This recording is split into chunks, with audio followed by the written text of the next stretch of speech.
What is it like to be a construction manager? In this video, we're going to talk about some of the frustrating things, some of the most rewarding things, and how you can stay ahead when you're in this role. So do you want to know how people typically get this wrong? Would you like to know how to master your own destiny? Because I'm going to share with you the 3 methods that you have to implement in order to really stay ahead and own this position, and the 5 things you'll enjoy the most if you implement it. That's what we're going to cover right now.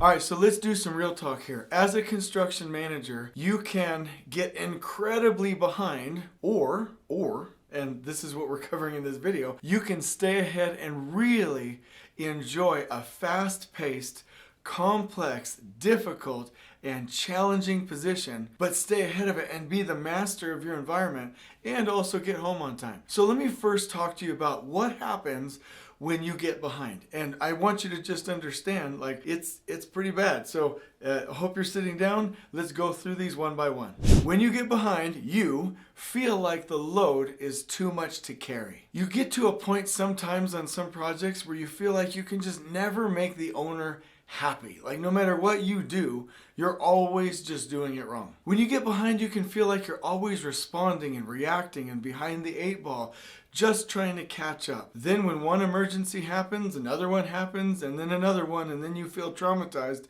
and you're like, oh, when's the shoe gonna drop? When that starts to happen, you really feel like emails and communications and tools aren't really something there for you, but it's something that you're victim to, that you're chained to, because you can never really get caught up. You start to feel victimized really at every step at that point. That's when you feel stuck, and that's when you start working too many hours and you don't get home on time to your family. And so that might seem pretty grim, but that is what it feels like when we get behind the 8 ball, when we get behind. And that's why I'm so passionate about sharing these methods and these techniques, so that instead of feeling like we're behind, we can feel like we're in control of our environment. And when we have control of the environment, that's when people do their best work. And when you work with a great team, there's really nothing you can't figure out. So let's go through these one by one. So let me talk about what it feels like to stay ahead, because that's the title of the podcast. What is it like to be a manager? But I'm going to explain what is it like to be a construction manager when you're ahead. First, it feels like you have plenty of time to plan and prepare the project, and you're not just blindsided with it and surprised with it. You have a team and a plan that is so well organized and running properly that you have time to call and connect with your customer, with your client, with the owner. You have all of the information out of your head, not in a reactionary sense, but out of your head and on the walls and in other visual systems, so that you can see the status of the project at any time, and not just you, the rest of the team, and it feels stable. Emergencies happen, but you have the capacity to deal with them, meaning the rest of the project is running smoothly, so when an emergency does happen, and they still do happen, you're able to lean in with plan A, B, C, D, E, or F with the team and really stay on top of it and have those conversations with the owner, with the team, and respond appropriately. You use emails and other communication systems when they suit you at the right times, and you feel like you have control. Because you feel like you're on top of things, you spend time with your project team and you team build and you connect, and you feel like you have this really nice family environment on the project site. You have a balance between work and your family, or a really nice blend like we've talked about before, and you feel like your family is thriving or has the ability to. And you feel empowered. You feel like you can do something about the things that happen on the project because you have the capacity. Now those things are not just wishful thinking. I've painted a pretty grim picture over here and a pretty rosy colored picture over here.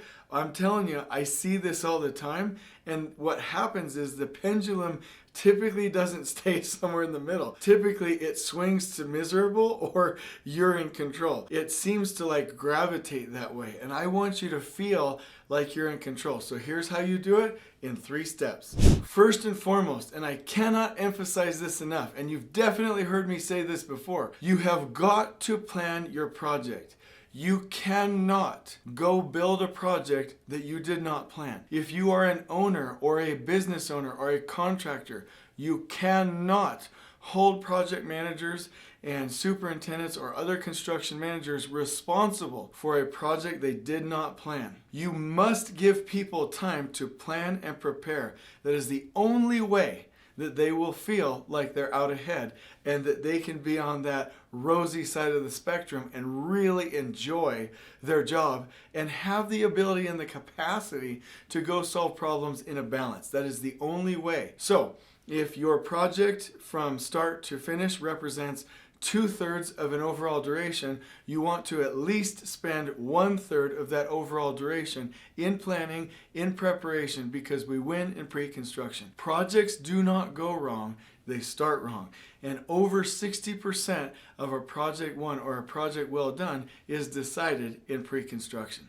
Number 2, being well trained. I realize that it's a lot easier to respond to emergencies, to respond to necessity, and to really always be chasing the adrenaline on a construction project. But the fact of the matter is that good projects done well that enable you to be on the rosy side of that spectrum and really having a good time are the boring things. It's the planning, it's the preparation, and it's, yes, I said it, the training. So if you want to be a construction manager that feels like you're on top of things and that you have things under control and that you're working with a great team, you have got to focus on training. That means, in my opinion, you should at least have about 2 weeks, that's 80 hours of training every year. You should consider training every month, do job site trainings every week, and spend money every year on things like certifications or conferences, things that will elevate your mind, your mindset, and give you more tools to keep that project under control. So I just want to remind us, we don't build projects. We build people and we build ourselves. And people and we build projects from that training. That's how it works. And so you would not expect a person to go out and use a skill saw indefinitely, right? You would say, hey, you're going to have to change the blade. Or if you have a saw, you would want to sharpen that saw. Or if you were using an axe, you would want to sharpen that axe. You cannot use your mind every day and not sharpen it. You have got to get the training if you want to be in control, if you want to have a good experience, and if you want to work with that team with the capacity that you need to have a good experience. And number 3, using lean systems. I've said it once and I'll say it again. You need to, or you get to, learn about lean systems. That means tact planning. That means last planner. That means Scrum. That means you are going to learn about pull planning. You're going to learn things like the Toyota Way or This is Lean by Nicholas Modig and Par Ahlstrom. You're going to read books like The Goal by Eli Goldratt. You're going to learn lean, and those books properly implemented will swing that pendulum over to the control side, meaning you're controlling the environment, not people, to the control side of the spectrum so that you can enjoy your experience at work as a construction manager. And so if you ever need help with that, please let me know, because I would absolutely love to point you in the right direction. So please comment on the video. If you're like, oh, Jay Money just said there are 3 things I can do.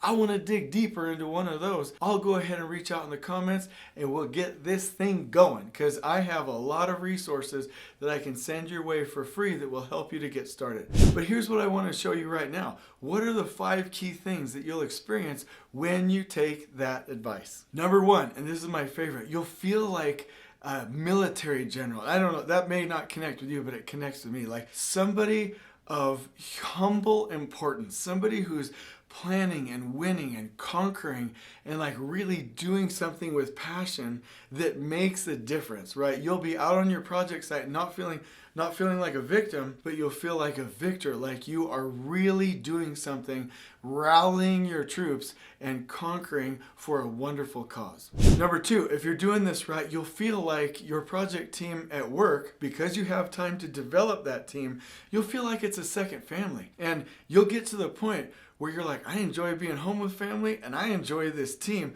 It's hard to know where I'm supposed to be. That's the problem you should be dealing with. When you really get this done well, you will enjoy being with those people at work, and it won't be triggering, it will be enjoyable. Number 3, and I'll liken this to Minecraft. I don't know if you have kids that play Minecraft. I do, but you get to go create your own little world and be creative. Like when you have capacity, that project turns into like this Minecraft game for you. Like you really get to create these beautiful spaces, your trailer, your systems, the job site, the logistics, the environment, these new tools, the tours that you're having on the project site, these methods that you're implementing from the things that you're learning. You get to create your own world, and it feels wonderful, especially for those creative types. Number 4, and this is really typical for construction done well on the right side of that spectrum, you really feel challenged. You never feel bored. When you feel challenged in a toxic environment that's unhappy, where you feel victimized, that's traumatizing, right? But when you feel in control and when you feel like you're working with an amazing team, that's just challenging. You're rising to an occasion. You're thinking to yourself, there's nothing we can't do. We're going to engineer this. Like we've got this under control. It's never boring. This is interesting and different every day. And then number 5, and this is probably the biggest one, you will be proud of the people and things that you have built. You'll literally have people calling you later on in your career saying, hey, I really appreciate your influence. Oh, I got to spend time with you, so-and-so, for so many years. You taught me so much. Or, hey, you're boring your family. I built that building over there. You'll be so proud of the people and things that you built. And it's so rewarding because those things last. Even the buildings, if they are done after 50 years and they get torn down, or 100 years, right? The people are eternal, right? And you can be so proud of what you get to do in building people and in building things. And so that's what it's like to me to be a construction manager. And I'm going to link you in the description below to a blog post that talks about this with a beautiful picture that will hopefully really bring your mind to the concepts that I'm trying to explain. But here's the key. You will have a great experience as a construction manager if you follow that advice and stay on that side of the spectrum. But I want you to know, done poorly or in the wrong circumstances, or if you sign up for the wrong deal, this can be very traumatizing. And if you have to have one job like this where it's not going well, don't do 2. And if you have 2, don't do 3. Because I do not want you to get that learned hopelessness and think like, hey, that's how it's supposed to be. Because it's not. Being a construction manager is amazing. I have loved it. It has taken care of my family. I have really felt challenged, and it has meant everything to me in my career and in my life. I hope you've enjoyed this video. On we go.